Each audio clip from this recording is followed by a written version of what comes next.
ಅಬ್ಬ, ನನಗೀಗ ಜೀವ ಬಂತು. ನಾನು ಒಂದು ಗಿಡ ಕಿತ್ತಿದ್ದಕ್ಕೆ ಚಿಂತೆ ಮಾಡುತ್ತಿದ್ದೆ. ಆದರೆ ನನಗೀಗ ಇಷ್ಟೊಂದು ಗಿಡ ಬೆಳೆದಿರುವುದು ನೋಡಲು ಮನಸ್ಸಿಗೆ ಸಮಾಧಾನವಾಗುತ್ತಿದೆ. ಈ ಆನಂದ ಸಮಾಧಾನಕ್ಕೆ ನಮ್ಮ ಸಹೋದರಿ ಸೀತೆಯೇ ಕಾರಣ. ನಮ್ಮಿಂದ ತಪ್ಪಾಗುವುದನ್ನು ತಡೆಯುತ್ತಾಳೆ. ಅಪ್ಪಿ ತಪ್ಪಾದಾಗ ತಿದ್ದಿ ಸರಿಪಡಿಸುತ್ತಾಳೆ. ಹೌದು, ಸಹೋದರಿಯು ನಮ್ಮಿಂದ ಇಂತಹ ಒಳ್ಳೆಯ ಕೆಲಸವನ್ನು ಮಾಡಿಸಿ ಒಳ್ಳೆಯದಾಗುವಂತೆ ಮಾಡಿದ್ದಾಳೆ. ಅಕ್ಕ, ನಿನ್ನ ಜೊತೆ ಇದ್ದರೆ ಎಷ್ಟೊಂದು ಒಳ್ಳೆಯ ವಿಚಾರಗಳು ತಿಳಿಯುತ್ತವೆ. ಬರೀ ತಿಳಿಯುವುದೇ ಅಲ್ಲ, ಸೀತಾ ಸಹೋದರಿಯಿಂದ ನಾವು ಒಳ್ಳೆಯದನ್ನೇ ಮಾಡುತ್ತೇವೆ. ಸಹೋದರಿಯರೇ, ಒಳ್ಳೆಯ ಕೆಲಸ ಮಾಡಲು ಯಾರನ್ನೂ ಕಾಯಬೇಕಾಗಿಲ್ಲ. ಈ ರೀತಿ ಗಿಡಗಳನ್ನು ಬೆಳೆಸುವುದಾಗಲಿ, ಕಷ್ಟವಿರುವವರಿಗೆ ಸಹಾಯ ಮಾಡುವುದಕ್ಕಾಗಲಿ ಯಾರನ್ನು ಅವಲಂಬಿಸಬೇಕಾಗಿಲ್ಲ. ನಮ್ಮ ಇಚ್ಛೆಯಿಂದಲೇ ಮಾಡಬಹುದು. ಆಗಲಿ ಅಕ್ಕ, ನೀನು ಹೇಳಿದ ಮಾತುಗಳನ್ನು ನಾವು ಯಾವಾಗಲೂ ನೆನಪಿಟ್ಟುಕೊಳ್ಳುತ್ತೇವೆ. ಆದರೆ ಯಾವಾಗಲೂ ನಿನ್ನ ಜೊತೆಯೇ ಇರಬೇಕೆಂದು ಬಯಸುತ್ತೇವೆ. ಹೌದು. ಆದ್ದರಿಂದ ನಾವು ಯಾವಾಗಲೂ ಒಟ್ಟಿಗೆ ಒಂದೇ ಕಡೆ ಇರೋಣ. ಮಕ್ಕಳೇ, ಬಹಳ ಚೆನ್ನಾಗಿದೆ ನಿಮ್ಮೆಲ್ಲರ ಅಪೇಕ್ಷೆ. ಆದರೆ ಕೇಳುವುದಕ್ಕೆ ಮಾತ್ರ. ಹೌದು, ನೀವು ಈ ವಯಸ್ಸಿನಲ್ಲಿ ಅಪೇಕ್ಷೆ ಪಡಬಹುದು. ಆದರೆ ದಿನ ಕಳೆದಂತೆ ನೀವು ಹೀಗೆಯೇ ಇರುವುದಿಲ್ಲವಲ್ಲ? ಅಮ್ಮ, ನಾವು ಬೆಳೆದು ದೊಡ್ಡವರಾಗುತ್ತೇವೆ ಅಷ್ಟೇ ತಾನೇ. ನಾವು ದೊಡ್ಡವರಾದ ಮಾತ್ರಕ್ಕೆ ದೂರವಾಗಿರಬೇಕೆಂಬ ನಿಯಮವೇನು ಇಲ್ಲವಲ್ಲ? ಮಕ್ಕಳೇ, ನೀವು ಹೆಣ್ಣು ಮಕ್ಕಳು ಬೆಳೆದು ದೊಡ್ಡವರಾದ ಮೇಲೆ ಗಂಡನ ಮನೆಗೆ ಹೋಗಲೇಬೇಕಲ್ಲವೇ? ಯಾರು ಯಾವ ದೇಶದ ರಾಜಕುಮಾರರನ್ನು ಮದುವೆ ಆಗುತ್ತೀರೋ, ಯಾವ ರಾಜ್ಯಕ್ಕೆ ಸೇರುತ್ತೀರೋ ಈಗಲೇ ಹೇಗೆ ಹೇಳಲು ಸಾಧ್ಯ? ಆಕಾಶದಿಂದ ಬಿದ್ದ ಹನಿಯು ಕೆಲವು ನದಿಯನ್ನು ಸೇರುತ್ತದೆ, ಇನ್ನು ಕೆಲವು ಭೂಮಿಯಲ್ಲೇ ಲೀನವಾಗುತ್ತದೆ. ಒಂದೇ ಕಡೆ ಬಿದ್ದ ಹನಿಯು ಬೇರೆ ಕಡೆ ಹರಿಯುತ್ತದೆ. ಅಮ್ಮ, ಆಕಾಶಂ ಪತಿತಂ ತೋಯಂ ಸಾಗರಂ ಪ್ರತಿ ಗಚ್ಚತಿ. ಆಕಾಶದಿಂದ ಬಿದ್ದ ನೀರು ಒಂದೇ ಸಾಗರಕ್ಕೆ ಸೇರುವಂತೆ ನಾವು ಒಂದೇ ಕಡೆ ಸೇರುವೆವು. ಚಿಕ್ಕಮ್ಮ, ನಾವು ಯಾವಾಗಲೂ ಒಂದಾಗಿ ಇರುತ್ತೇವೆ, ಎಂದೂ ದೂರವಾಗುವುದಿಲ್ಲ. ಹೋಗಲಿ, ಈಗ ನಿಮ್ಮ ಮಾತಿಗೆ ಎದುರಾಡಿ ನಿಮ್ಮ ಮನಸ್ಸಿಗೆ ಬೇಸರ ಮಾಡುವುದಿಲ್ಲ. ನಾಳೆ ಬೆಳೆದು ದೊಡ್ಡವರಾದ ಮೇಲೆ ನೀವು ಬೇರೆ ಬೇರೆ ಹೋಗಲೇಬೇಕು.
ಭಲೆ ರಾಮಚಂದ್ರ, ಭಲೆ. ನಿನ್ನ ಬಾಣದ ಗುರಿ ಅನುಪಮವಾದದ್ದು. ರಾಮನ ಬಾಣದ ಗುರಿ ಎಂದಿಗೂ ತಪ್ಪುವುದಿಲ್ಲ ಎಂಬ ಕೀರ್ತಿಗೆ ನೀನು ಪಾತ್ರನಾಗಬೇಕು. ಎಲ್ಲವೂ ತಮ್ಮ ಅನುಗ್ರಹ. ಲಕ್ಷ್ಮಣ, ಭರತ, ಶತ್ರುಘ್ನ, ನೀವು ಸಹ ಬಾಣ ಪ್ರಯೋಗಿಸಿ.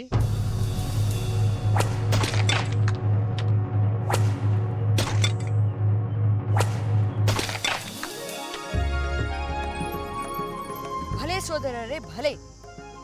ನೀವು ಪ್ರಯೋಗಿಸಿದ ಬಾಣಗಳು ಗುರಿಯನ್ನು ತಲುಪಿ ಯಶಸ್ವಿಯಾದವು. ಗುರುಗಳೇ, ನನ್ನ ಸಹೋದರರು ಕೂಡ ಬಾಣ ಪ್ರಯೋಗಿಸುವುದರಲ್ಲಿ ನಿಪುಣರಾಗಿದ್ದಾರಲ್ಲವೇ ಗುರುಗಳೇ?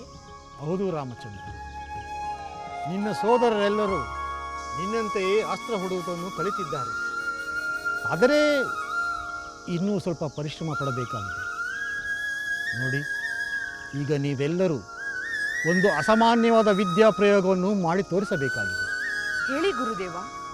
ನಿಮ್ಮ ಅನುಗ್ರಹದಿಂದಲೇ ನಿಮ್ಮ ಅಪೇಕ್ಷೆಯನ್ನು ಈಡೇರಿಸುವ ಪ್ರಯತ್ನವನ್ನು ಮಾಡುತ್ತೇವೆ. ನಾವೀಗ ಯಾವ ಅಸ್ತ್ರದ ಪ್ರಯೋಗವನ್ನು ಮಾಡಬೇಕೆಂದು ನೀವೇ ಹೇಳಿ. ಶಬ್ದವೇದಿ ಅಸ್ತ್ರ ಪ್ರಯೋಗ.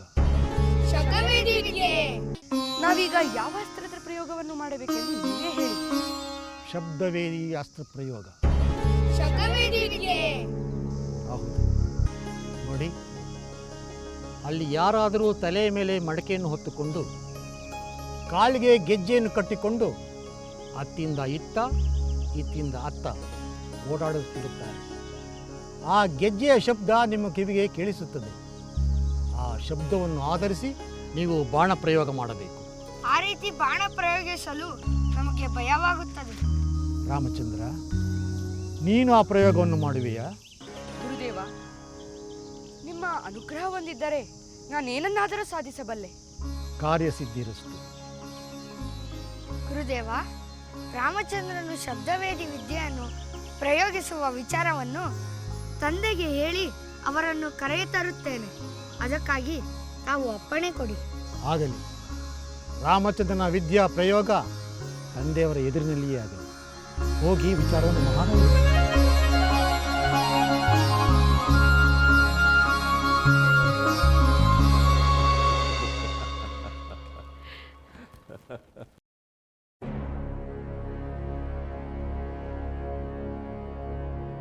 ತಂದೆಯವರೇ, ಸಹೋದರ ರಾಮಚಂದ್ರನು ಶಬ್ದವೇದಿ ವಿದ್ಯೆಯನ್ನು ಪ್ರದರ್ಶಿಸುತ್ತಿದ್ದಾನೆ. ಯಾರಾದರೂ ತಲೆಯ ಮೇಲೆ ಮಡಿಕೆಯನ್ನು ಹೊರಬೇಕು, ಗೆಜ್ಜೆಯನ್ನು ಕಾಲಿಗೆ ಕಟ್ಟಿಕೊಂಡು ಅತ್ತಿಂದಿತ್ತ ಓಡಾಡಬೇಕು. ಗೆಜ್ಜೆಯ ಶಬ್ದವನ್ನು ಕೇಳಿ ಬಾಣವನ್ನು ಪ್ರಯೋಗಿಸುತ್ತಾನೆ. ಏನು, ರಾಮಚಂದ್ರನಂತಹ ಬಾಲಕನಿಗೆ ಇದು ಹೊರೆಯಾಗುವುದಿಲ್ಲವೇ? ಇಲ್ಲ ಇಲ್ಲ, ಇದನ್ನು ತಡೆಯಲೇಬೇಕು. ನಾನೇಕೆ ಹೀಗೆ ಯೋಚಿಸುತ್ತಿದ್ದೇನೆ? ರಾಮಚಂದ್ರನು ಸಾಮಾನ್ಯನಾದ ಬಾಲಕನಲ್ಲ, ಈ ದಶರಥ ಮಹಾರಾಜನ ಮಗ. ಅಂದ ಮೇಲೆ ಅವನು ಗುರಿ ತಪ್ಪುವುದಿಲ್ಲ. ಹೌದು, ನಾನು ಅವನ ಶಬ್ದವೇದಿ ಪ್ರಾವೀಣ್ಯತೆಯನ್ನು ನೋಡಲೇಬೇಕು. ಏನಾಯ್ತು ಪ್ರಭು? ಏನಿಲ್ಲ, ಬನ್ನಿ.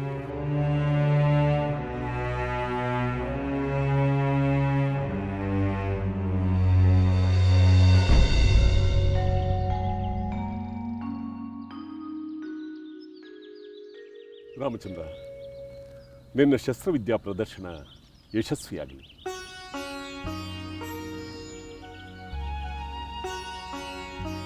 ಕಂದ ರಾಮಚಂದ್ರ, ನಿನ್ನ ಬಿಲ್ವಿದ್ಯೆಯ ಪ್ರದರ್ಶನ ಎಲ್ಲರಿಗೂ ಆನಂದವನ್ನುಂಟು ಮಾಡಲಿ.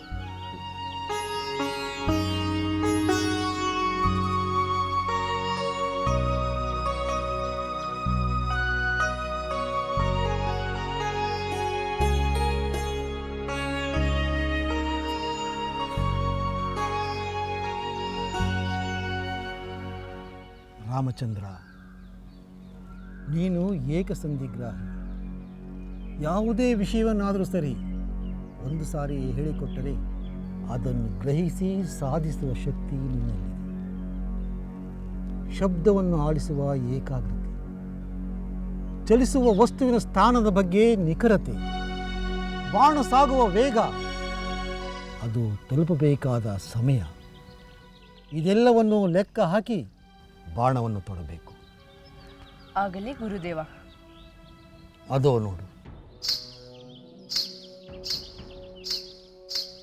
ನಿನ್ನ ಸಹೋದರರಾದ ಲಕ್ಷ್ಮಣ, ಭರತರು ತಲೆಯ ಮೇಲೆ ಮಡಕೆಯನ್ನು ಹೊತ್ತು ಆ ಕಡೆಯಿಂದ ಈ ಕಡೆಗೆ, ಈ ಕಡೆಯಿಂದ ಆ ಕಡೆಗೆ ನಡೆದಾಡುತ್ತಿದ್ದಾರೆ.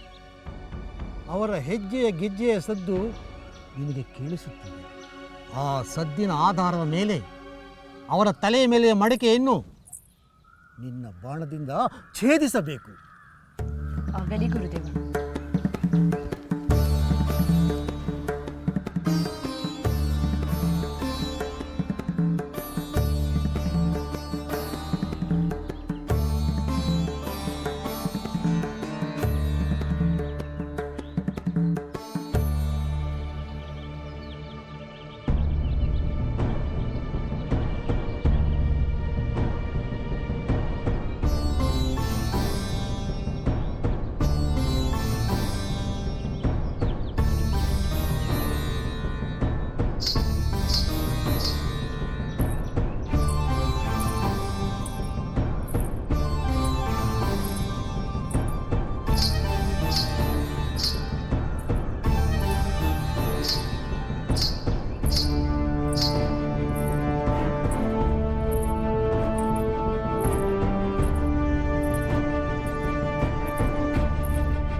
ಏನಾಯ್ತು ಪ್ರಭುಗಳೇ?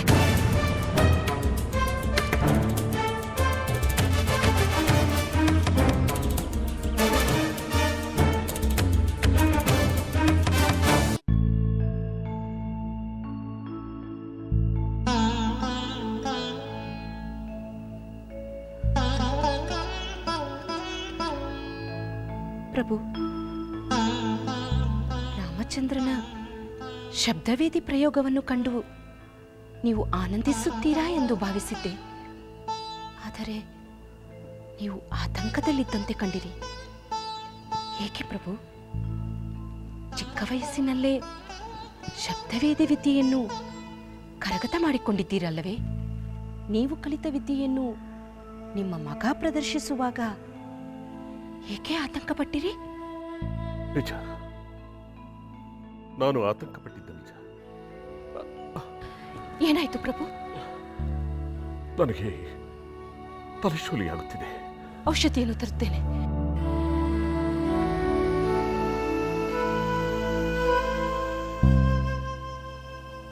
ನನ್ನ ಜೀವನದಲ್ಲಿ ನಾನು ಮಾಡಿದ ತಪ್ಪನ್ನು ಯಾರೊಂದಿಗೆ ಹೇಗೆ ಹೇಳಿಕೊಳ್ಳಲಿ? ಇಲ್ಲ, ಹೇಳಿಕೊಳ್ಳಲಾರೆ.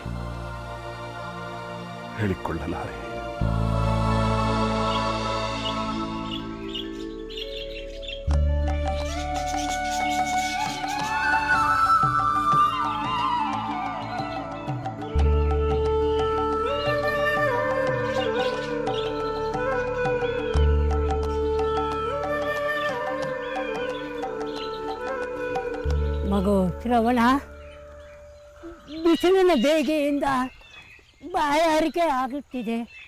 ಕುಡಿಯಲು ಸ್ವಲ್ಪ ನೀರು ಬೇಕಲ್ಲಪ್ಪ. ಆಗಲಿ ತಂದೆ. ಇಲ್ಲೋ ಎಲ್ಲೋ ಹತ್ತಿರದಲ್ಲಿ ನೀರಿರುವಾಗ ಕಾಣುತ್ತಿದೆ. ನಾನೋಗಿ ತರುತ್ತೇನೆ.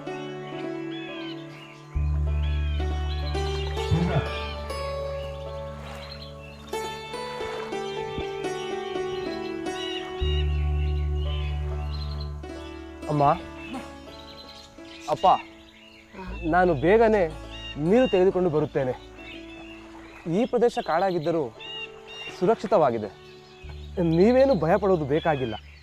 ನಾನು ಬೇಗ ನೀರು ತೆಗೆದುಕೊಂಡು ಬಂದು ಬಿಡುತ್ತೇನೆ.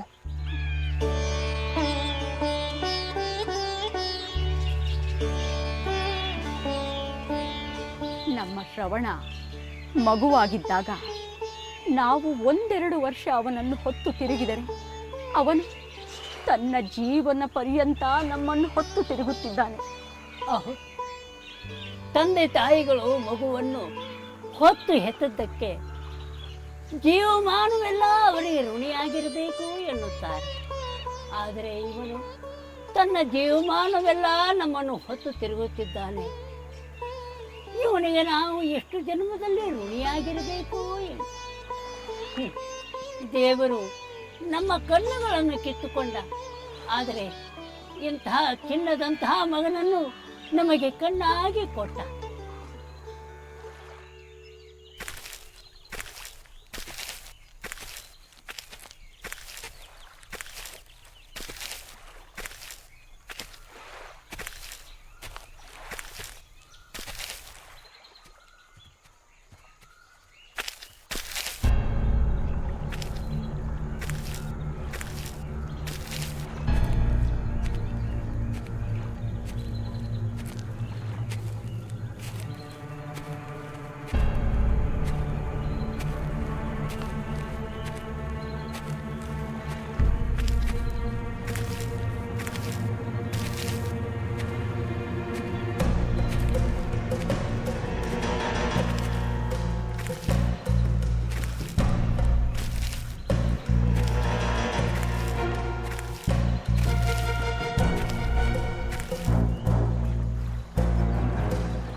ಅನಾಹುತವಾಯ್ತು.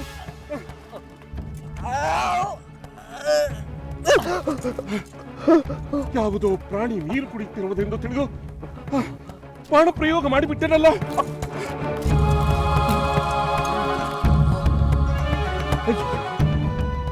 ನನ್ನ ಶಬ್ದವೇದಿ ಬಾಣ ಪ್ರಯೋಗ ಮಾಡಲು ಮುಂದಾಕಿ ಅಮಾಯಕನಾದ ನಿನ್ನ ಮೇಲೆ ಬಾಣ ಪ್ರಯೋಗ ಮಾಡಿದ ನನ್ನನ್ನು ದಯವಿಟ್ಟು ಕ್ಷಮಿಸಿಬಿಡು.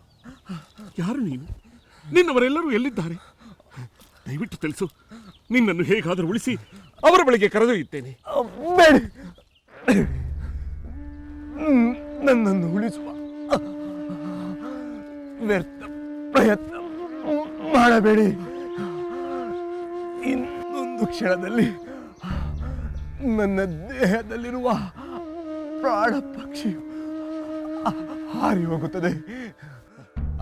ಅದಕ್ಕೂ ಮುನ್ನ ನನ್ನ ಕೋರಿಕೆಯನ್ನು ಕೇಳಿ ದಯಮಾಡಿ ಅದನ್ನು ನೆರವೇರಿಸುವ ಕೃಪೆ ಮಾಡಿ. ಹೇಳು ಕುಮಾರ, ನೀನು ಏನು ಹೇಳಿದರೂ ಖಂಡಿತ ನೆರವೇರಿಸ್ತೇನೆ.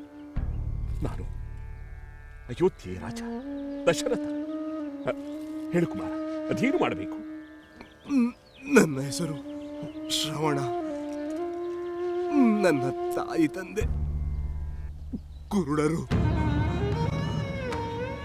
ಅವರಿಗೆ ನಾನೊಬ್ಬನೇ ಮಗ. ಅವರು 30 ಬುಟ್ಟಿಯಲ್ಲಿ ತೀರ್ಥಕ್ಷೇತ್ರಗಳನ್ನು ಸಂಚಾರ ಮಾಡುತ್ತಿದ್ದೆ. ಅವರು ಕುಡಿಯಲು ನೀರು ಕೇಳಿದರೆಂದು ಬುಟ್ಟಿಯನ್ನು ಕಾಲು ದಾರಿಯಲ್ಲೇ ಇಟ್ಟು ನೀರಿಗಾಗಿ ಇಲ್ಲಿಗೆ ಬಂದೆ. ಅವರೀಗ ನಾನು ತರುವ ನೀರಿಗಾಗಿ ಕಾಯುತ್ತಿರುತ್ತಾರೆ.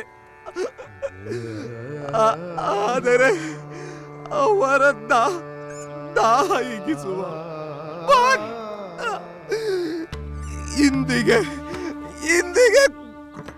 ಕೊನೆಯಾಯಿತು. ದಯಮಾಡಿ ಅವರಿಗೆ ನೀರು ಕೊಟ್ಟು ಅವರ ಬಾಯಾರಿಕೆಯನ್ನು ಹೋಗಲಾಡಿಸುವಿರಾ? ಖಂಡಿತ ಕುಮಾರ, ಖಂಡಿತ. ಈ ನೀರನ್ನು ಅವರಿಗೆ ಕುಡಿಯಲು ತಲುಪಿಸುತ್ತೇನೆ. ಯೋಚನೆ ಮಾಡಬೇಡ. ಅಪ್ಪ,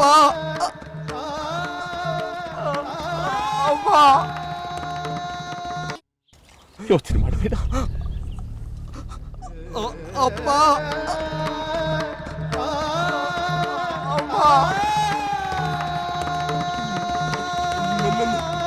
ನನ್ನನ್ನು ಕ್ಷಮಿಸಿ.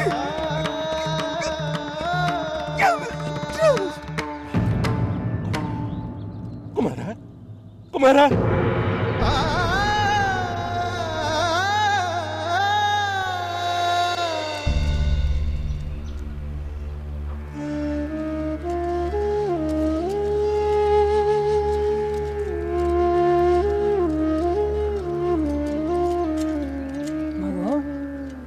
ಶ್ರವಣ, ಬಂದೇನಪ್ಪ? ನಮಗೆ ಕುಡಿಯಲು ನೀರು ತಂದೆಯಾ?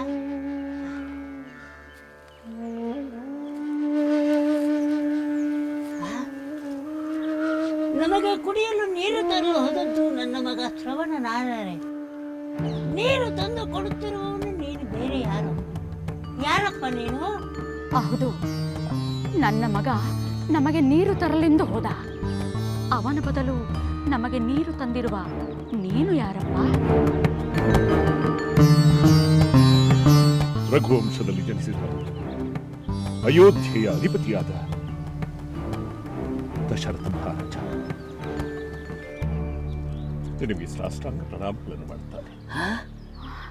ದಶರಥ ಮಹಾರಾಜರೇ, ಕೀರ್ತಿಶಾಲಿಯಾದರು, ನಾಡಿಗೆ ದೊರೆಯಾದರು, ನಮಗೆ ಕುಡಿಯಲು ನೀರು ತಂದು ಉಪಕಾರ ಮಾಡುತ್ತಿರುವ ನಮಗೆ ಸಹಸ್ರ ವಂದನೆಗಳು.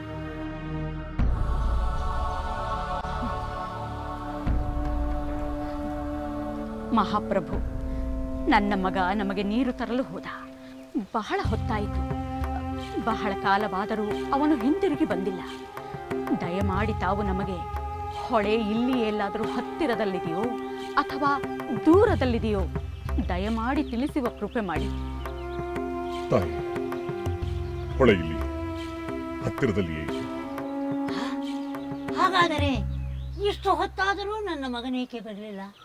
ಪ್ರಭು, ತಾವೇನಾದರೂ ನನ್ನ ಮಗನನ್ನು ನೋಡಿದಿರಾ? ಕಂಡೆ.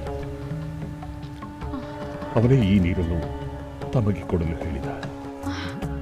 ಹಾಗಾದರೆ ಇಷ್ಟು ಹೊತ್ತಾದರೂ ಅವನೇಕೆ ಇಲ್ಲಿಗೆ ಬರಲಿಲ್ಲ? ನಮಗೆ ನೀರನ್ನು ತಂದುಕೊಡದೆ ಏನು ಮಾಡುತ್ತಿದ್ದಾನೆ? ಪ್ರಭುಗಳಾದ ತಮ್ಮ ಕೈಯಲ್ಲಿ ನೀರನ್ನು ಕಳಿಸಿರುವುದು ಅಪರಾಧವಲ್ಲವೇ? ಹೌದು, ದೊರೆಯ ಬಳಿ ಅವನು ತೋರಿದ ನಡವಳಿಕೆ ಸರಿಯಿಲ್ಲ. ದೊರೆಗಳೇ, ಹೊಳೆ ಇಲ್ಲೇ ಹತ್ತಿರದಲ್ಲೇ ಇದೆ ಅಂತ ಹೇಳಿದರಲ್ಲ, ನಾನೀಗ ಅವನನ್ನು ಕರೆಯುತ್ತೇನೆ.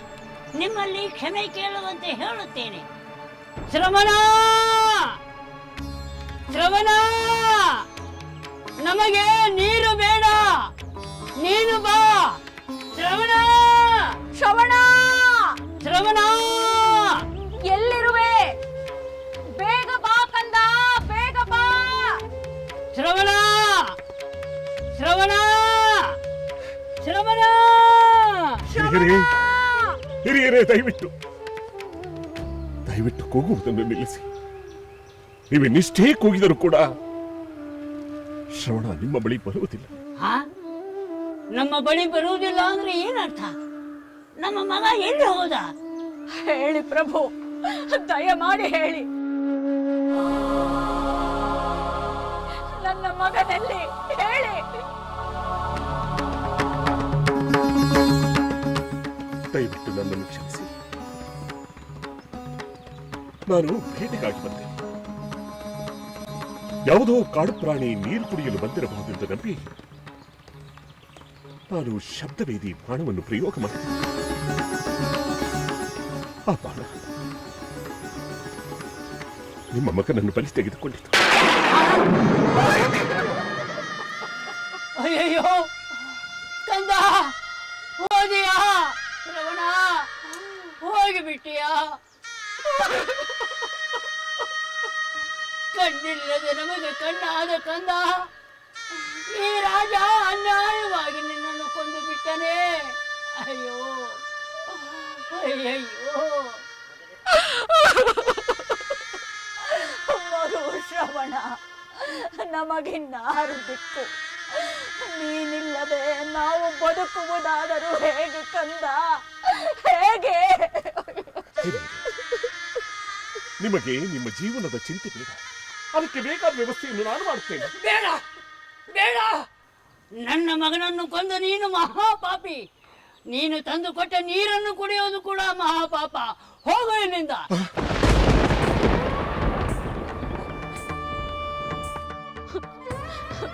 ಮಗನನ್ನು ಕಳೆದುಕೊಂಡ ನಾವು ಬದುಕಿದ್ದು ಪ್ರಯೋಜನವಿಲ್ಲ.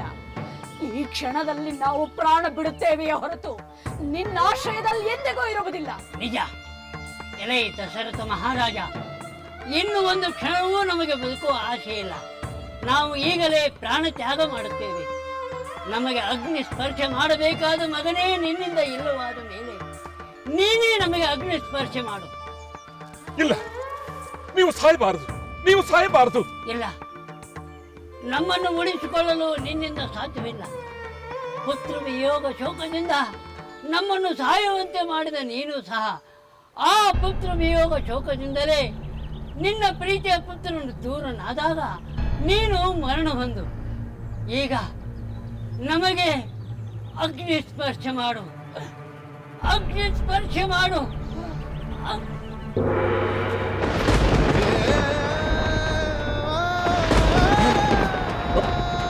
ಇಲ್ಲ, ಇಲ್ಲ, ಇಲ್ಲ, ಇಲ್ಲ, ಇಲ್ಲ, ಇಲ್ಲ, ಇಲ್ಲ, ಇಲ್ಲ. ಏನಾಯ್ತು ಪ್ರಭು? ಏನಾಯ್ತು ಪ್ರಭು? ಯಾವುದಾದ್ರೂ ದುಸ್ವಪ್ನ ಕಂಡಿರಾ? ದುಸ್ವಪ್ನ? ಇಲ್ಲ, ಇಲ್ಲ, ಇದು ಸ್ವಪ್ನವಲ್ಲ. ಮತ್ತೇನು ಪ್ರಭು? ರಾಮಚಂದ್ರನ ಶಬ್ದವೇದಿ ಪ್ರಯೋಗವನ್ನು ಕಂಡಾಗಿನಿಂದ ಯಾವುದೋ ಒಂದು ಚಿಂತೆ ನಿಮ್ಮನ್ನು ಆವರಿಸಿಕೊಂಡಿದೆ. ಅದೇನೆಂದು ಹೇಳಿ, ನಿಮ್ಮ ಚಿಂತೆಗೆ ಕಾರಣವೇನು? ದೇವಿ, ಇನ್ನೊಂದಾದರೂ ಸಮಯ ಬಂದಾಗ ಆ ವಿಷಯದ ಬಗ್ಗೆ ಹೇಳುತ್ತೇನೆ. ದಯವಿಟ್ಟು ಈಗ ನನ್ನನ್ನು ಏನೂ ಕೇಳಬೇಡ, ಏನೂ ಕೇಳಬೇಡ.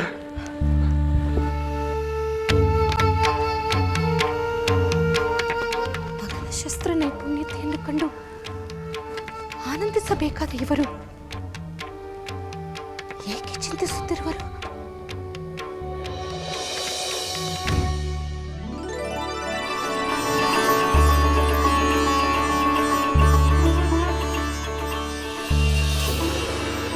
ನಾರಾಯಣ ನಾರಾಯಣ. ಅನುಪಮದಾನಂದ ತಂದೀಹ ಸಿರಿಕಂದ ಅಗಣಿತ ಚೆಲುವಿನ ವದನಾರವಿಂದ ಮಿಥಿಲೆಯ ಭಾಗ್ಯವೋ ದಿವಿಚಾರ ವರವೋ ಜನಕರ ವಂಶದ ಭಾಗ್ಯದ ನಿಧಿಯೋ ರವಿ ಶಶಿ ತಾರಾ ಕಾಂತಿಯ ಕಣ್ಗಳು ನವರತ್ನಗಳ ಮೀರಿದ ಚೆಲುವು ಅಷ್ಟಲಕ್ಷ್ಮಿಗಳ ಸಕಲ ಸಂಪದವು ಭುವಿಯಲ್ಲಿ ಸಿಕ್ಕಿತು ಅಪರೂಪದ ಮುತ್ತು ಅನುಪಮದಾನಂದ ತಂದೀಹ ಸಿರಿಕಂದ ಅಗಣಿತ ಚೆಲುವಿನ ವದನಾರವಿಂದ ಅಗಣಿತ ಚೆಲುವಿನ ವದನಾರವಿಂದ ಅಗಣಿತ ಚೆಲುವಿನ ವದನಾರವಿಂದ. ಆಹಾ, ಭಲೆ ಭಲೆ. ಈ ಸೋದರಿಯರಲ್ಲಿ ಎಷ್ಟೊಂದು ಅನ್ಯೋನ್ಯತೆ. ಇವರ ಈ ಅನ್ಯೋನ್ಯತೆಗೆ ನಾನೊಂದು ಪುಟ್ಟ ಪರೀಕ್ಷೆಯನ್ನು ಮಾಡುತ್ತೇನೆ. ನಾರಾಯಣ ನಾರಾಯಣ.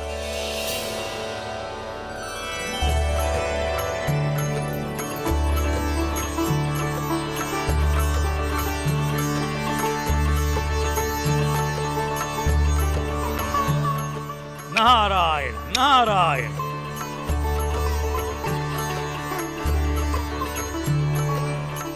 ಶುಭಮಸ್ತು, ಕಲ್ಯಾಣಮಸ್ತು. ಜನಕವಂಶದ ರಾಜಕುಮಾರಿಯರೇ, ಇದೇನಿದು? ಈ ರಾಜೋದ್ಯಾನವನದಲ್ಲಿ ಉಯ್ಯಾಲೆಯನ್ನು ಕಟ್ಟಿಸಿಕೊಂಡು ಆಡುತ್ತಿರುವುದೇನೋ ಸರಿ, ಆದರೆ ಒಬ್ಬೊಬ್ಬ ರಾಜಕುಮಾರಿಯರು ತಮ್ಮ ಸಖಿಯರೊಡನೆ ಸೇರಿ ಸೇವೆ ಮಾಡಿಸಿಕೊಳ್ಳುತ್ತಾ ಆಡುವುದನ್ನು ನಾನು ಬಹಳ ಕಡೆ ನೋಡಿದ್ದೇನೆ. ಆದರೆ ಇಲ್ಲಿ ಮಾತ್ರ ನೀವು ಪರಸ್ಪರ ಒಬ್ಬರಿಗೊಬ್ಬರು ತೂಗಿಸಿಕೊಂಡು ಆಟವಾಡುತ್ತಿರುವುದನ್ನು ನೋಡುತ್ತಿದ್ದೇನೆ. ನಮಗೆ ಒಟ್ಟಾಗಿರುವುದು, ಆಟವಾಡುವುದು, ಒಟ್ಟಾಗಿ ಒಬ್ಬರಿಗೊಬ್ಬರು ನೆರವಾಗುವುದೆಂದರೆ ತುಂಬಾ ಇಷ್ಟ. ಬಹಳ ಸಂತೋಷ, ಬಹಳ ಸಂತೋಷ. ರಾಜಕುಮಾರಿಯರೆಂಬ ಪ್ರತಿಷ್ಠೆಯನ್ನು ಪ್ರದರ್ಶಿಸುವುದಕ್ಕಿಂತ ಸಹೋದರಿಯರೆಂಬ ಅನ್ಯೋನ್ಯತೆಯನ್ನು ಪ್ರದರ್ಶಿಸುವುದು ನಿಮಗೆ ಇಷ್ಟವೆಂದು ಕಾಣಿಸುತ್ತದೆ. ಹೌದು ಪೂಜ್ಯರೇ, ನಾವು ರಾಜಕುಮಾರಿಯರಾಗಿರುವುದು ನಮ್ಮ ಭಾಗ್ಯವಾದರೆ ನಾವು ಸಹೋದರಿಯರಾಗಿರುವುದು ನಮ್ಮ ಪರಮ ಭಾಗ್ಯ. ಭಲೆ ಭಲೆ ಮಗು, ಭಲೆ. ಆದರೆ ನೀವು ಯಾವಾಗಲಾದರೂ ಯಾವುದಕ್ಕಾದರೂ ಪರಸ್ಪರ ನನಗೆ ಇದು ಬೇಕು ಅದು ಬೇಕು ಎಂದು ಜಗಳವಾಡಿದ್ದೀರೇನು? ಅಂತಹ ಸಂದರ್ಭವನ್ನು ನಾವು ತಂದುಕೊಳ್ಳುವುದಿಲ್ಲ ಪೂಜ್ಯರೇ. ಅಂತಹ ಸಂದರ್ಭ ಬಂದರೆ ಸೀತಾ ಸಹೋದರಿಯು ನಮಗ್ಯಾರಿಗೂ ಬೇಸರವಾಗದಂತೆ ಸಮಾಧಾನ ಹೇಳುತ್ತಾಳೆ. ಆಹಾ, ಅದ್ಭುತ ಅದ್ಭುತ. ನಿಮ್ಮ ಈ ಪ್ರೇಮ ವಿಶ್ವಾಸಗಳು ಅನುಕರಣೀಯ. ನಿಮ್ಮ ಈ ಪ್ರೇಮವನ್ನು ನೋಡಿ ನಿಮಗೆ ಒಂದು ಕಾಣಿಕೆಯನ್ನು ಕೊಡಬೇಕೆಂದು ನನಗೆ ಅನ್ನಿಸುತ್ತಿದೆ. ತಮ್ಮಂತಹ ಹಿರಿಯರು ಕೊಡುವುದನ್ನು ಆಶೀರ್ವಾದವೆಂದು ತಿಳಿದು ಸ್ವೀಕರಿಸುತ್ತೇವೆ. ಸಂತೋಷ ಮಗು, ಸಂತೋಷ. ಆದರೆ ಒಂದು ನಿಬಂಧನೆ. ಈ ಪೆಟ್ಟಿಗೆಯಲ್ಲಿರುವ ಉಡುಗೊರೆಯನ್ನು ನೀವು 4 ಜನರೂ ಧರಿಸಬೇಕು, ಅಥವಾ ಒಬ್ಬರು ಧರಿಸಬಹುದು. ಇದನ್ನು ಎಲ್ಲರಿಗೂ ಸೇರಿ ಕೊಡುತ್ತಿದ್ದೇನೆ, ತೆಗೆದುಕೋ.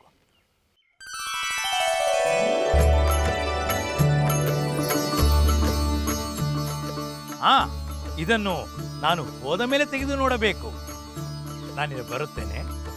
ನಾರಾಯಣ ನಾರಾಯಣ. ಶುಭಮಸ್ತು.